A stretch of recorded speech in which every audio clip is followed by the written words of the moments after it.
दम आहे का आहे ना म्हणूनच बोलतोय ना गोली मार भेजो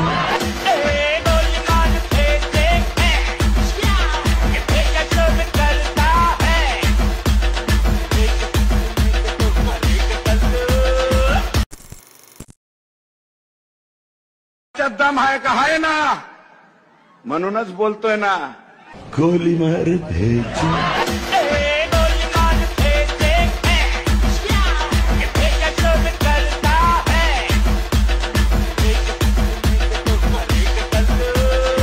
आता जर तुम्ही प्रीमध्ये व्हिडिओ पाहिला तो क्रिएट करणं अगदी सोपं आहे. सर्व एडिटिंग तुम्हाला आपण व्हिडिओमध्ये सांगितलेलं आहे. चॅनलवरती कोणी नवीन असेल तर आपल्या चॅनलला सबस्क्राईब करून ठेवा. आता तुम्हाला काय करायचं, व्हिडिओ क्रिएट करण्यासाठी कॅपकडे ते ओपन करायचं. कॅपकडे ते ओपन केल्यानंतर न्यू प्रोजेक्टचं ऑप्शन त्यावरती क्लिक करून द्यायचं आहे आणि सिम्पली तो तुमचा जो फोटो इथून स्लाइड करून सिम्पली इथून ॲड करायचा आहे.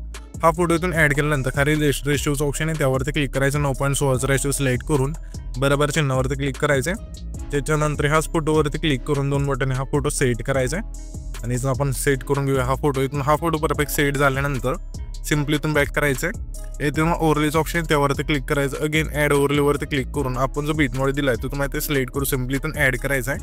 हा बीट मॉडी ते ॲड केल्यानंतर आता त्याच बीट मॉडीवरती क्लिक करायचं आहे. क्लिक केल्यानंतर खाली थोडं इथे स्क्रोल करू. इथून एक एक्स्ट्रा कॉडचं ऑप्शन आहे सिम्पली त्यावरती क्लिक करायचं आहे आणि इथून जे आपलं सॉन्ग आहे इथून ॲड होऊन जाईल. हे सॉन्ग इथून ॲड झाल्यानंतर हे जो सॉन्गची लेंथ आहे जेवढी लेंथ आहे तेवढीच्या फोटोची लेंथ अशा बाहेर न्यायची. नेल्यानंतर पहिल्यांदा जो टेच आहे आता इथे आपल्याला काय करायचं, सिम्पली हा जो बीट मॉड आहे त्यामध्ये आपण बीट 1 2 3 असे खूप सारे बीट आहेत. तर आपल्याला काय करायचं, जिथून ह्या बीट चेंज होतील तिथून हा जो फोटो आहे इथून स्प्लिट करायचा आहे. पहिली बीट बघायची आपली कुठे चेंज होत आहे तर इथे आपली बीट इथून चेंज होत आहे अशा प्रकारे. तर सिम्पली इथून चेंज होत आहे तर त्याच फोटोवरती क्लिक करून स्प्लिट करूया. ह्याच्या पुढची बघूया बीट कुठे चेंज होत आहे तर सिम्पली इथून चेंज होत आहे तर त्याच फोटोवरती क्लिक करून स्प्लिट करूया. अशा प्रकारे हा जो फोटो आहे तो शेवटच्या बीट मार्कपर्यंत तुम्हाला इथून स्प्लिट करत न्यायचा आहे. स्प्लिट केल्यानंतर इथून तुम्हाला काय करायचं, पहिल्यांदा जो टेच आहे आणि इथून तुम्हाला आहे ना ओव्हरलेचं ऑप्शन आहे त्यावरती क्लिक करायचं आहे आणि इथून तुम्हाला काय करायचं, सिम्पली ही जी पहिली बीट आहे पहिली बीट नाही आपली ते हे जे पहिला चढ आहे ना इथून संपतोय इथून चालू होते तर इथे आल्यानंतर हा जो व्हिडिओ इथून स्प्लिट करायचा आहे. आता पुढचा जो चढ आहे इथून पण स्प्लिट करायचा आहे तर ठीक आहे. त्याच्यानंतर आपल्याला काय करायचं, हा जो पहिला फोटो आहे ना सिम्पली इथला 2 फोटो पहिले 2 फोटो तिथे आल्यानंतर हा जो बीट वाटतो इथून स्प्लिट करून जो एक्स्ट्रा पार्ट असेल त्याच्या पुढचा इथून डिलीट करायचा आहे. आता 3 PNG तुम्हाला मटेरियलमध्ये मिळून जातील ते तुम्हाला इथून ॲड करायचे. पहिले PNG इथून ॲड करूया अशा प्रकारे. लेअरवरती क्लिक करूया, प्लेच्या ऑप्शनवरती क्लिक करून हे PNG इथून ॲड करूया आणि ह्याच PNGला आपल्याला काय करायचं, सिम्पली ॲनिमेशनवरती क्लिक करून फेड इनचा जो व्हिडिओ इथून सिलेक्ट करायचा आहे. इथं आपलं थोडं लोड घेता इथून सिलेक्ट करूया अशा प्रकारे आणि बरोबर चिन्हावरती क्लिक करूया. सिम्पली पण पुढच्या पण लेअरला आपल्याला ना दुसरं PNG इथून ॲड करून घ्यायचं आहे अशा प्रकारे आणि याला सुद्धा आहे ना फेड इनचा इफेक्ट इथून सिलेक्ट करायचा अशा प्रकारे. तर हे जे तिसरं आहे त्याला सुद्धा ॲड करून घ्या अशा प्रकारे. आता ना सर्व फोटो इथून स्प्लिट करून घ्या बीटनुसार मी पण घेतो. तर इथून पाहू शकता की सर्व फोटो बीटनुसार स्प्लिट करून घेतले. त्याच्यानंतर सिम्पली हे जे आपलं पहिले ट्रान्झॅक्शन त्यावरती क्लिक करायचं. ट्रेंडिंगमध्ये पुल आउटचा जो व्हिडिओ इथून सिलेक्ट करायचा आहे आणि इथून अप्लाय टू ऑलचं ऑप्शन त्यावरती क्लिक करून बरोबर चिन्हावरती क्लिक करायचं आहे. त्याच्यानंतर हा जो पहिला फोटो त्यावरती क्लिक करून इथं तुम्हाला इंच ऑप्शनमध्ये द्यायचं आहे. यामध्ये तुम्हाला एक इफेक्ट मिळून जाईल रेट्रो फेड इन 2चा इथून सिलेक्ट करायचा आहे. त्याच्यानंतर त्याच्या पुढचा जो फोटो आहे त्या फोटो आपल्याला आहे ना कॉम्बोमधला प्लॅन नंबर 1चा इथून इफेक्ट सिलेक्ट करायचा आहे. पुन्हा त्याच्या पुढच्या फोटो आपल्या इनमधला रॉक व्हर्टिकल इथून इफेक्ट सिलेक्ट करायचा आहे. पुन्हा आपल्याला आहे ना सिम्पली त्याच्या पुढच्या फोटो आपल्या कॉम्बोमधला स्ट्रेच अँड डिस्टोचा इथून इफेक्ट सिलेक्ट करायचा आहे. पुन्हा त्याच्या पुढच्या फोटो आपल्याला कॉम्बोमधला प्लॅन नंबर 1चा इथून इफेक्ट सिलेक्ट करायचा आहे. पुन्हा त्याच्या पुढच्या फोटो कॉम्बोमधला प्लॅन नंबर 2चा इथून इफेक्ट सिलेक्ट करायचा आहे. पुन्हा त्याच्या पुढच्या फोटो आपल्या कॉम्बोमधला डिस्टो राईटचा इथून इफेक्ट सिलेक्ट करायचा आहे. पुन्हा त्याच्या पुढच्या फोटो आपल्या आउटमधला ब्लॅक होलचा जो व्हिडिओ इथून सिलेक्ट करायचा आहे. पुन्हा त्याच्या पुढच्या फोटो आपल्या इनमधला स्विंग राईटचा जो व्हिडिओ इथून सिलेक्ट करायचा आहे. पुन्हा त्याच्या पुढच्या फोटो आपल्या इनमधलाच रॉक व्हर्टिकल जो व्हिडिओ इथून सिलेक्ट करायचा आहे. पुन्हा त्याच्या पुढच्या फोटो आपल्या इनमधलाच रॉक हॉरिझॉन्टली हा जो व्हिडिओ इथून सिलेक्ट करायचा आहे. पुन्हा त्याच्या पुढच्या फोटो आपल्या इनमधला स्ट्रेच अँड कॉम्बोमधला स्ट्रेच अँड डिस्टोचा जो व्हिडिओ इथून सिलेक्ट करायचा आहे.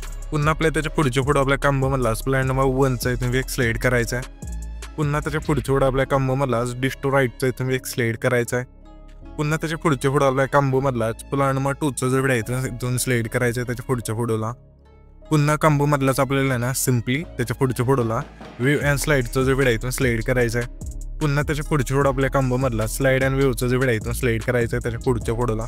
पुन्हा त्याच्या पुढचा फोटो त्या फोटो आपल्याला सिम्पली डिस्टोर अँड स्ट्रेचचा जो व्हिडिओ इथून स्लाईड करायचा कंबोमध्ये मिळून जाईल. पुन्हा त्याच्या पुढचे फोटो आपल्याला आहे ना सिम्पली कंबोमधला स्प्लायनोमा 1चा इथून इफेक्ट स्लाईड करायचा आहे. पुन्हा त्याच्या पुढच्या फोटो आपल्या कंबोमधला स्प्लायनोमा 2चा इथून एक स्लाईड करायचा आहे. पुन्हा त्याच्या पुढचे फोटो आपल्या इनमधला सिम्पली रॉक व्हर्टिकल जो व्हिडिओ इथून स्लाईड करायचा आहे. पुन्हा त्याच्या पुढचे फोटो आपल्या इनमधलाच रॉक हॉरिझॉन्टल हा जो व्हिडिओ इथून स्लाईड करायचा आहे. पुन्हा त्याच्या पुढचे फोटो आपल्या इनमधलाच रिपीलचा जो व्हिडिओ इथून स्लाईड करायचा आहे. पुन्हा त्याच्या पुढचे फोटो आपल्या कंबोमधला स्प्लायनोमा 1चा जो व्हिडिओ इथून स्लाईड करायचा आहे. पुन्हा त्याच्या पुढचे फोटो आपल्या कंबोमधला सिम्पली प्लायनोमा 2चा इथे एक स्लाईड करायचा आहे. पुन्हा त्याच्या पुढचे फोटो आपल्या इनमधलाच रॉक व्हर्टिकल जो व्हिडिओ इथून स्लाईड करायचा आहे. पुन्हा त्याच्या पुढच्या फोटो आपल्याला आउटमधला ब्लॅक होलचा जो व्हिडिओ इथून स्लाईड करून बरोबर चिन्हावरती क्लिक करायचं आहे. त्याच्यानंतर सिम्पली पहिले एन्जॉय यायचं आहे आणि इफेक्टचं ऑप्शन आहे त्यावरती क्लिक करून येथे तुम्हाला काय करायचं आहे 6 सेकंदाचे तिथे यायचं व्हिडिओ इफेक्टवरती क्लिक करून नाईट क्लबच्या ऑप्शनमध्ये यायचं आहे. यामध्ये तुम्हाला इफेक्ट मिळून जाईल ब्लॅक फ्लॅशचा इथून स्लाईड करायचं आहे आणि ह्या जो इफेक्ट लेंथ असेल सिम्पली हा जो आहे ना त्याच्या पुढचा फोटो आहे त्याच्या निम्म्या बागे ठेवायची. ठेवल्यानंतर सिम्पली हा जो आपला 7 सेकंदाचा पुढचा फोटो आहे तिथे यायचं आहे आणि व्हिडिओ इफेक्टवरती क्लिक करू तुम्हाला पुन्हा नाईट क्लबमध्ये येऊन यामध्ये मग इफेक्ट म्हणून जायचं एक नाव इथून स्लाईड करायचं आहे आणि ह्या ज्या इफेक्टची लेंथ असेल 7 सेकंदाचा पुढचा हा तो फोटो आहे त्या फोटोपासून शेवटच्या फोटोपर्यंत न्यायची. नेल्यानंतर ॲडजस्टवरती क्लिक करून स्पीड येते 15 ठेवायचे आणि इंटेन्सिटीसुद्धा इथे तुम्हाला 15 ठेवायची अशा प्रकारे इथं आपण ठेवूया आणि बरोबर चिन्हावरती क्लिक करायचं. त्याच्यानंतर सिम्पली हा जो आपला 10 सेकंदाचा इथला फोटो तिथे यायचा आहे व्हिडिओ इफेक्टवरती क्लिक करून येथून हा स्प्लिटच्या ऑप्शनमध्ये यायचं आहे आणि यामध्ये तुम्हाला इफेक्ट मिळून जाईल 3 लेअर मिररचा इथून स्लाईड करायचा आहे आणि सिम्पली ह्या ज्या इफेक्टची लेंथ असेल 13 सेकंदाचा तिथला जो फोटो आहे त्या फोटोला ठेवायची आणि ॲड्सवरती क्लिक करून फिल्टर सुरू करायचं व्हर्टिकल तुमच्या फोटो नसेल इथून ॲड करून बरोबर चिन्हावरती क्लिक करायचं आहे. त्याच्यानंतर हा जो व्हिडिओ आहे तिथे आपला क्रिएट होऊन जाईल. तर हा जो आपण व्हिडिओ क्रिएट केला आहे तो सेव्ह करण्यासाठी वरती जो एक्सपोर्टचा ऑप्शन आहे त्यावरती क्लिक करू येतो तुमचा जो व्हिडिओ आहे इथून एक्सपोर्ट होऊन जाईल.